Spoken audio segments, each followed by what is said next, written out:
disposal regarding Harris Street.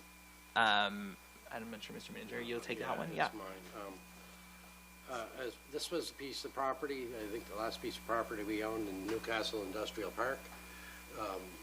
We had received 8 or 9 independent queries on selling it, so we put out an RFP. The RFP was brought to the attention of all of those individuals, and surprisingly, only one submitted a proposal to us. So you have what the proposal is in front of you, Fabcor. They are going to put approximately $1 million into it, excluding equipment, if they are lucky enough to get it. And they talk about the $10,000 square foot fabrication facility and the job potential.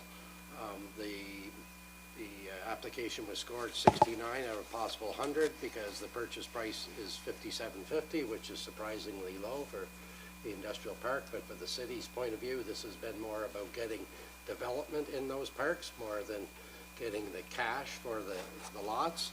And according to the staff that oversees this, they are recommending that you proceed with the purchase and sale agreement. And if there's no questions, we'd ask you to, or questions we can answer, we'd ask you to move it up to council meeting next week. I understand the applicant is anxious to get started. Thank you, Mr. Manager. Questions or comments from members of council? Just one question from the chair, Mr. Manager.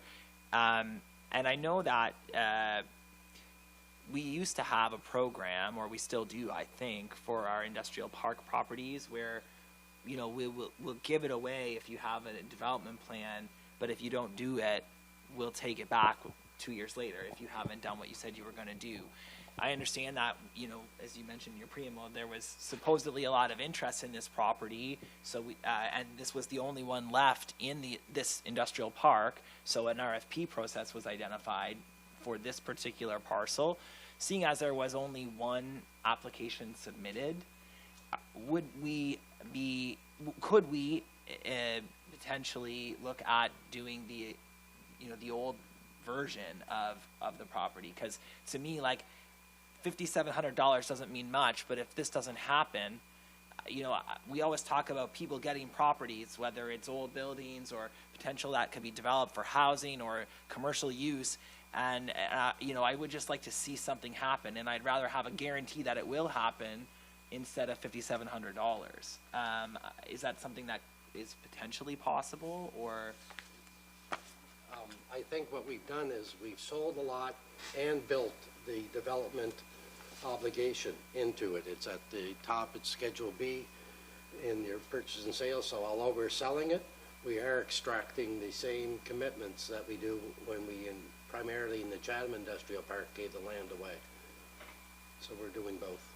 It's not $5,700 and hope the buyer does something. Okay, yeah, thank you. I noted that. I'm just wondering if this would just be a cleanup, but would we still only take it back to them for $1, or maybe I would give them back their $5,700. Like you know, I don't know. Just normally the purchase price, we reclaim it's it. Usually $1. Yeah, right? So, yeah. And, but okay, thank you. That answers the question, because my primary concern was just making sure we don't sell a property in an industrial park that doesn't get developed. Yeah. So thank you.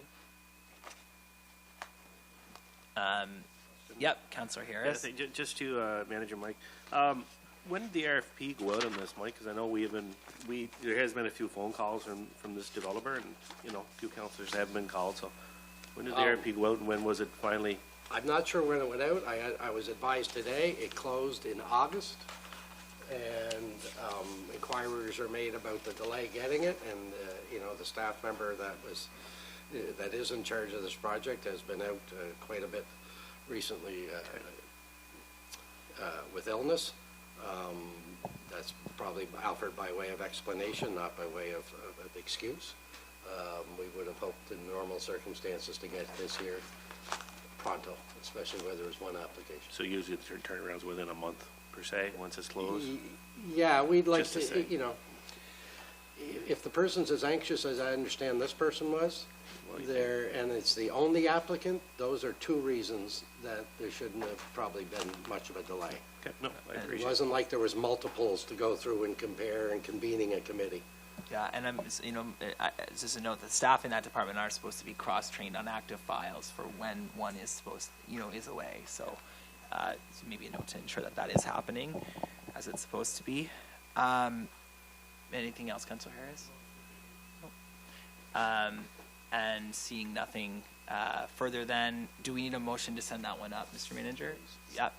Would anyone like to make a motion to send that up? Councillor Arsenault, seconded by Councillor Summers.